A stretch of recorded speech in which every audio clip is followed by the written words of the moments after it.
Lockdown में जब एक फेमस एक्टर ने अपने आप को खत्म किया, आप जानते हो उसके नेक्स्ट डे मैं एक बंदे से मिला जो उसकी मौत से इतना इंस्पायर्ड हुआ था कि वो भी अपने आप को मारने गया था कि कितना अच्छा रास्ता है तकलीफ से बाहर आने का, अपने आप को टांग दो। आप जानते हो इंसान हर चीज जो भी अपने लाइफ में फेस करता है वो कहां फेस करता है? एक्चुअली माइंड में करता है। आपने कभी कभी देखा होगा हमारी रियल सफरिंग हम जहां सहन करते हैं वो हमारा माइंड है। ऐसे ऐसे थॉट्स आते हैं हमारे पास, ऐसे ऐसे ख्याल, शैतान इतने फोर्स के साथ। इसीलिए इफिसियों में लिखा गया है कि परमेश्वर के सारे हथियार बांध लो ताकि तुम उसके दुष्ट के जलते हुए तीरों का सामना कर सको, तुम उन्हें बुझा सको। आप जानते हैं अगर आप शैतान को मारना नहीं सीखेंगे तो शैतान आपको मार देगा।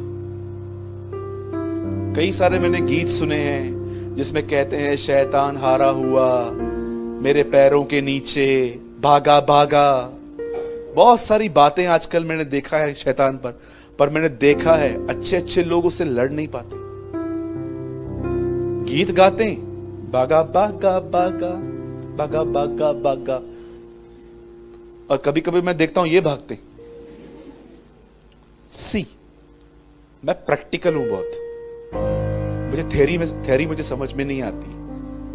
मैं प्रैक्टिकल बात करता हूं कि अपने आप से पूछिए एक चीज कि इन दिनों में आप भी किसी विषय को लेकर अपने माइंड में सफर तो नहीं कर रहे?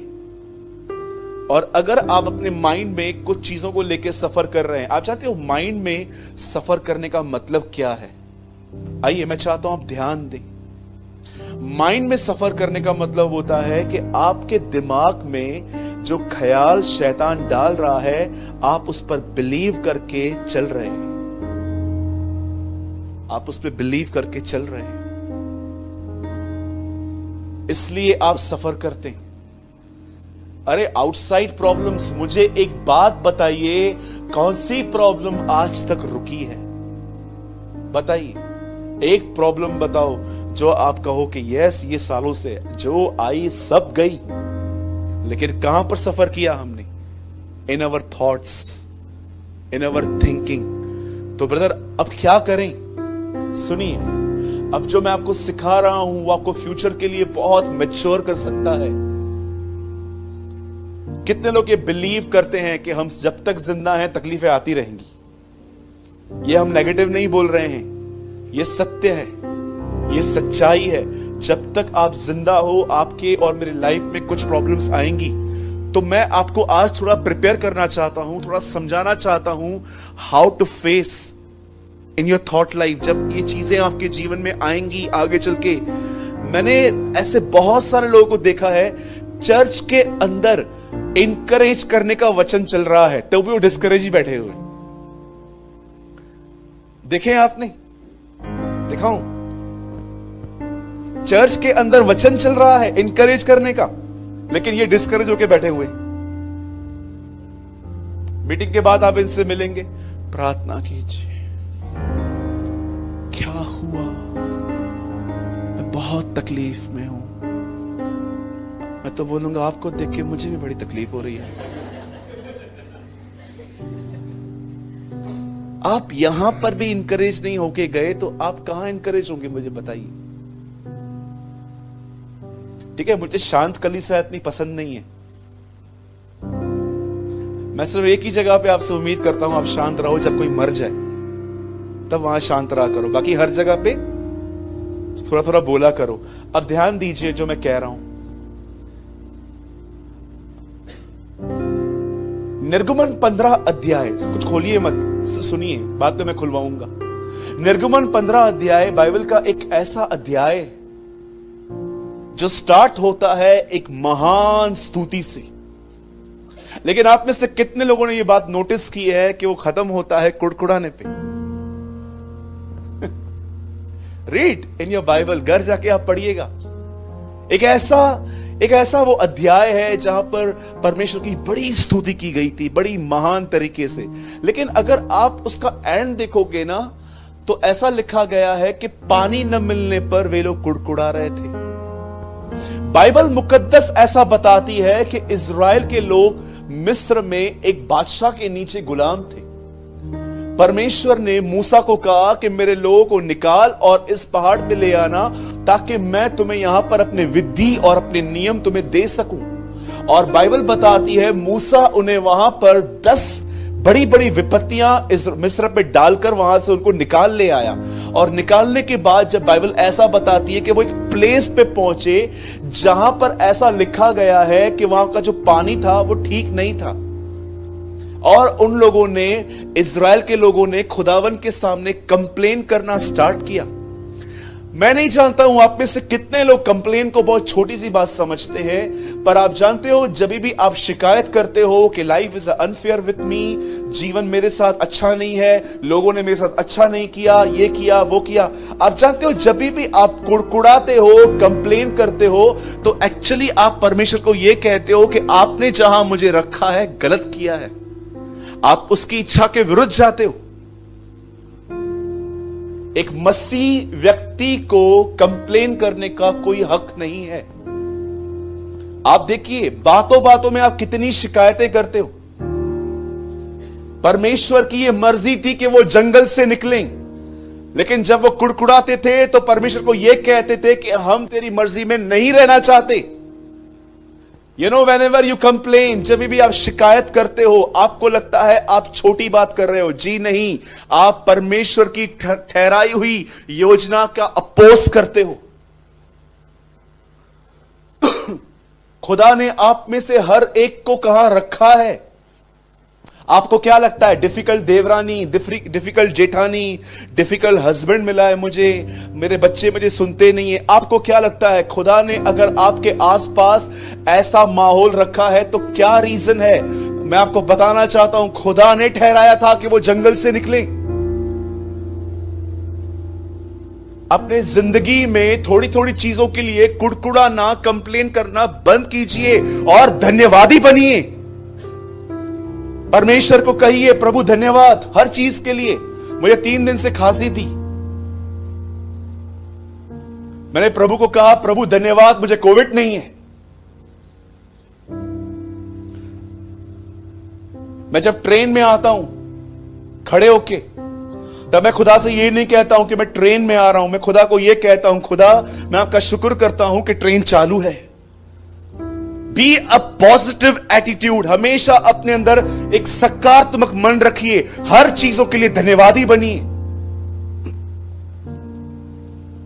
मेरा एक फ्रेंड है, अमीर बनने की बड़ी ख्वाहिश है उसमें, सुबह से लेकर रात तक मेहनत करता है। मुझे हमेशा कहता है ब्रदर, यूके में रहता है वो, हमेशा मुझे कॉल करके बोलता है ब्रदर मुझे बहुत आगे जाना है। मैं उसको हमेशा एक बात कहता हूं, राजेश करोड़ों लोग हैं जो यूके में रहना चाहते हैं लेकिन नहीं रह पाते। आप जानते हो मैं हमेशा कहता हूं, मैं आज फिर से कहूंगा, धन्यवादी बने रहने में बहुत मजा है। एक ऐसा व्यक्ति जो धन्यवादी हो, पॉल कहता है तुम्हारे बीच में हमेशा धन्यवाद सुना जाए। मैं हमेशा कहता हूं जो जिंदगी आप जी रहे हो, करोड़ों लोग वो जिंदगी जीना चाहते हैं पर बेचारे नहीं जी पाते हैं। मैं उस दिन एक वीडियो देख रहा था देहरादून का, रोटियां धोके खा रहा था एक आदमी। रोटियां होती है ना नीचे पड़ी हुई थी, तब इसने क्या किया, रोटियां ली नल के नीचे, बहुत वायरल हुआ है वो वीडियो, बुड्ढा काका एकदम पतला सा, रोटियां पानी के नीचे धो रहा था और उसको रोल बना के खा रहा था। आपने ऐसे दिन देखे? मैंने नहीं देखे। गरम रोटी मिलती है हमें, अचार भी मिलती है साथ में।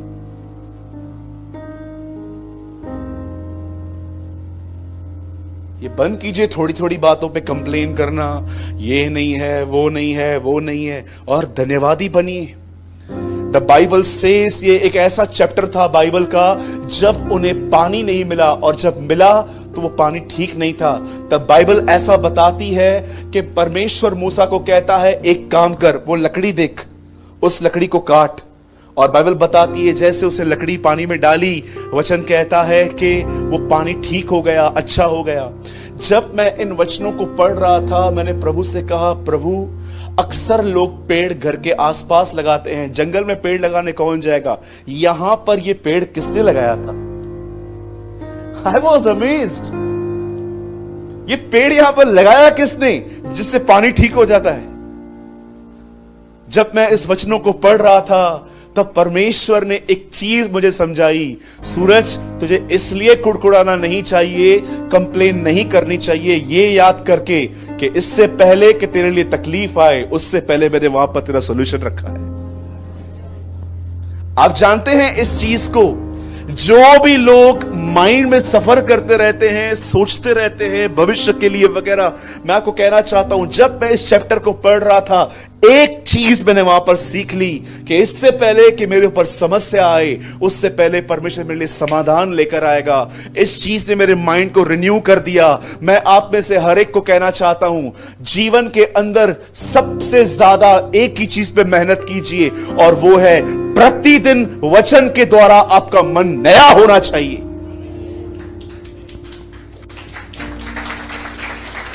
और किसी चीज में आपको इतनी मेहनत नहीं करनी है, अदरवाइज मैं आपको सच कहता हूं, लाइफ टाइम चीजें ऐसी ही रहेंगी। देखिए, मैंने बाइबल का एक चैप्टर लिया, उसे पढ़ा, मेडिटेट किया, और मेरा माइंड जो था, मैंने नोट्स नहीं बनाए पहले। आजकल लोग, आपने देखा होगा, बाइबल पढ़ के लोग नोट्स बनाते हैं, अच्छी बात है, फिर उनको दूसरों का। आजकल का प्रॉब्लम, सबसे बड़ा प्रॉब्लम जानते हैं क्या है? सबको सिखाना है, सबको सिखाना है। आज सबको सिखाना है। सीखने वाले बहुत कम है, सिखाने वाले बहुत ज्यादा है।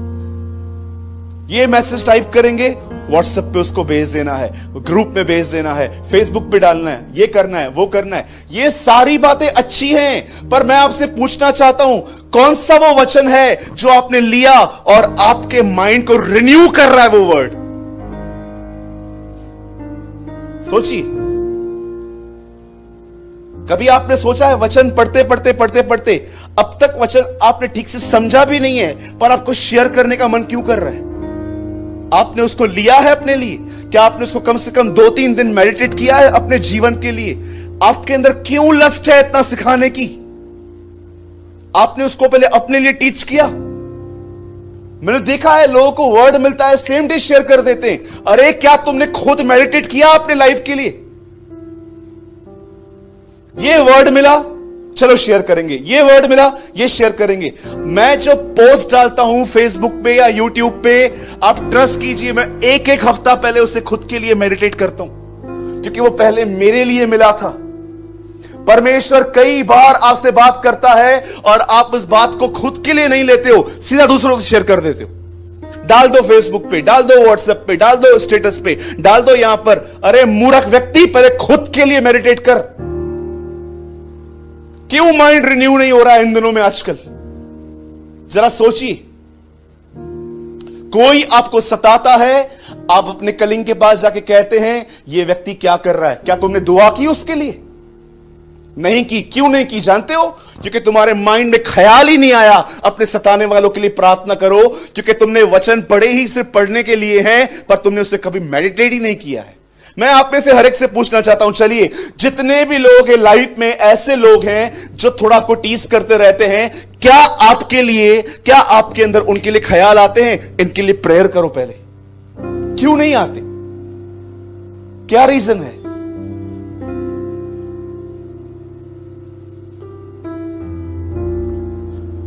अगर आपने ये जो सेशन में ले रहा हूं छोटा सा, अगर आपने अपने मन को नया करने के लिए मेहनत नहीं की, मैं आपको सच कहता हूं, ये मेरा नेगेटिव कन्फेस नहीं है, मैं आपको सच कह रहा हूं, आपकी पूरी लाइफ ऐसे ही टेंशन्स में निकल जाएगी और आपको पता तक नहीं चलेगा। माइंड वर्ड ऑफ गॉड, खुदा का कलाम हमें इसलिए नहीं मिला है कि सिर्फ हम उसका प्रचार करें, व्हाट्सएप और फेसबुक पे सबके साथ शेयर करते रहें। ये वचन इसीलिए मिला है ताकि खुदा और आपकी सोच एक हो, ताकि उसकी और आपकी सोच एक हो। अरे मोबाइल कैरी करते हो, पर्स कैरी करते हो, बेल्ट कैरी करते हो, अच्छे कपड़े कैरी करते हो, गॉगल कैरी करते हो, सब कुछ कैरी कर लेते हो, खुदा का कलाम कैरी करते हो अपने आप में?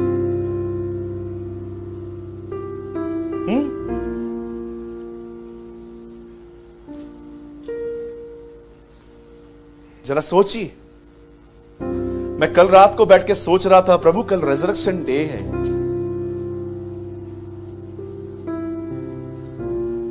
ऐसा लिखा था, मैं पढ़ रहा था जब पुनरुत्थान के लिए प्रभु के, मैं वो महान अध्याय पढ़ रहा था जहां पर यीशु मुर्दों में से जी उठा। मैं एक वर्ड पढ़ रहा था कल और मैं इसके बारे में सोच रहा था कि जब यीशु मुर्दों में से जी उठा तो ऐसा लिखा गया है कि पत्थर लुढ़का हुआ पड़ा था। अब एक बात तो तय है कि यीशु मुर्दों में से कैसे जी उठा। पिता अपना सिंहासन छोड़कर उस कब्र में गया और ऐसा लिखा गया है कि खुदावन ने उसे मुर्दों में से जिलाया। मतलब क्या हुआ होगा एक्चुअली देखा जाए तो यीशु वहां पर उसकी बॉडी पड़ी होगी और खुदा ने वहां पर जाके उसे मुर्दों में से जिलाया। अब मैं आपसे एक सवाल पूछता हूं, यहां पर परमेश्वर तो आत्मा है, उसे अंदर आने के लिए दरवाजा खोलने की, ये पत्थर हटाने की तो नीड है नहीं। और यीशु मुर्दों में से जी उठा। आप जानते हो ना, एक प्लेस पे बाइबल में ऐसा लिखा है कि खिड़कियां और दरवाजे बंद थे तो भी वो उनके बीच में खड़ा हो गया था। अब इसका मतलब न परमेश्वर को अंदर जाने के लिए पत्थर लुढ़काने की जरूरत है, न यीशु को बाहर आने के लिए पत्थर लुढ़काने की जरूरत है, क्योंकि यीशु के पास उन दिनों में ऐसी बॉडी थी वो दीवारों में से भी पास हो जाता था। होता था ऐसा। तो मैं कह रहा था, खुदा न तुझे अंदर जाने के लिए पत्थर हटाने की जरूरत है, न यीशु को बाहर आने के लिए पत्थर हटाने की जरूरत है, तो फिर पत्थर हटाया ही क्यों गया? और मुझे परमेश्वर ने कहा इसलिए ताकि मनुष्य आके देख सके कि वो जी उठा है। बिकॉज ऑफ दिस, ताकि इंसान देख सके आके कि ही इज रेस्ड, वो जिंदा हुआ है। उससे जरूरत नहीं है, लेकिन हमें तो देखना था कि वहां कौन है कौन नहीं है। और वो मुर्दों में से, आपको मैं सच कहता हूं, आपके लिए बहुत, आपकी लाइफ बदल जाएगी, आपका नया जन्म हो जाएगा जब आप वचन को सिर्फ पढ़ेंगे नहीं पर उसे अपने माइंड में रिन्यू करेंगे एवरी डे, उसे अपने आप में लेंगे। जरा सोचिए, एक मां 9 महीने अपने अंदर एक बच्चा रखती है, अंदर बैठा रहता है। आपने कभी देखा है डिस्कवरी में बच्चा कैसे बैठा रहता है? ऐसे बैठा रहता है, ऐसे अंदर। ऐसे हमारे तरह टांगे फैलाने का भी इसके अंदर नहीं रहता है। हम लोग कैसे टांगे फैला के बैठते हैं ऐसे आराम से, वो वैसे भी नहीं बैठ पाता, ऐसे बैठा रहता है। मैं कभी कभी सोचता हूं जब वो बैठा रहता होगा तो सारा दिन क्या सोचता होगा अंदर ही। कभी कभी दही गिरती होगी, कभी दाल गिरती होगी, कभी चॉकलेट गिरता होगा ऊपर से, कि मां जो खाती है सब ऊपर गिरता होगा उसके ऊपर, बेचारे के ऊपर। कभी दही, कभी चावल, कभी ये, कभी कभी बोलता होगा मां पिज्जा भी फेंकना। सोचिए अंदर क्या दिखता होगा उसको। 2 चीजें, पानी और अंधकार, और कुछ नहीं दिखता होगा उसको। लेकिन जिस दिन जब वो मां के पेट से बाहर आया होगा, आपको पता है वो दुनिया उसे फिर कभी नहीं दिखाई होगी। अब वो एक नई दुनिया में आ गया, सब रोशनी। ये होता है नया जन्म। जब आप परमेश्वर के वर्ड को लेकर उससे मेडिटेट करते हैं, ये वही दुनिया जो आप देख रहे हो, ये वही दुनिया है जो आपके लिए नई हो जाती है। इसे कहते हैं, अगर जो मसीह में है, अब जो मसीह में है वे नई सृष्टि है, पुरानी बातें बीत गई, अब देखो सब कुछ नया हो गया। किसने नया किया आपकी और मेरे लिए? वचन ने। तो मैं आप में से हर एक को इनकरेज करना चाहता हूं कि आपके प्रॉब्लम का सॉल्यूशन पहले ही खुदा के पास है। पैनिक मत होइए, घबराइए मत, डरिए मत, खुदा आपके साथ है। और मैं आप में से हर एक को, जितने भी लोग यहां पर आए हैं, सुनिए, प्लीज मेरी आपसे विनती है, अगर आप यहां पर एक अच्छी जिंदगी, एक प्योर लाइफ जीना चाहते हो, थॉट्स में, विचारों में, मैं आप में से हर एक को कहना चाहता हूं, हर दिन वर्ड को लीजिए, उस वचन को लेके सोचिए, उस वचन को खाओ, उस वचन को अपने अंदर लो, उस वचन को अपने अंदर रखो।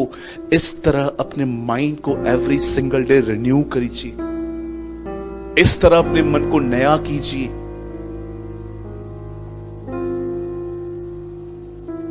मैं जहां पर अपने ऑफिस में बैठता हूं, वहां पर एक वचन लिखा हुआ है। मैं हर दिन जब मैं मॉर्निंग में आता हूं तो मैं अपने टेबल पे वो वर्ड को पढ़ता हूं। उसमें लिखा है, प्रति बोर परमेश्वर का अनुग्रह नया होता है। और मैं जब भी मॉर्निंग में अपने टेबल पे आता हूं, पहले मैं वो वर्ड पढ़ता हूं, यस आज बोर है, और मैं बिलीव करता हूं कि आज खुदावन मुझ पर एक नया फजल लेकर आएंगे। I start my day like this. एक चीज कर सकते हैं, आज घर जाएंगे ना, एक चिट बनाओ। चिट समझते हो? वो वाला चिट नहीं, कॉपी वाला नहीं, क्योंकि हमारे थोड़े माइंड अभी थोड़े ओल्ड है ना। वो वाला चिट नहीं है, एक चिट बनाओ। कौन सा वचन है जो आपको बहुत टच करता है, वो उस वर्ड को लिखो, और जहां कहीं आप सोते हो वहां सेलो टेप से चिपका दो। और जिस दिन आपको लगे ना अब ये वचन दीवार पे नहीं दिल पे लिखा गया है, वहां से उतार दो। आज के दिन करके देखो, ठीक है? करेंगे ब्रदर, हम कर तो देंगे लेकिन हमको मम्मी मारेगी। क्यों? दीवार पे लिखने नहीं देती है वो हमें। मम्मी को मनाओ,